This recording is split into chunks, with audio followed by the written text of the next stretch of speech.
ప్రసాద్. సంక్రాంతికి మా ఇంట్లో పిండి వంటలు చూపిస్తాను.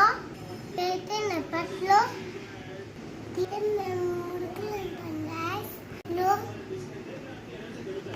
ఉప్పు చెక్కలు, లడ్డులు, ఇవైతే ముడుకులు. మా సైడ్ అయితే ఈ పేడలు పెలుస్తాము. మీ సైడ్ ఏం పెలుస్తారు కామెంట్ చేయండి.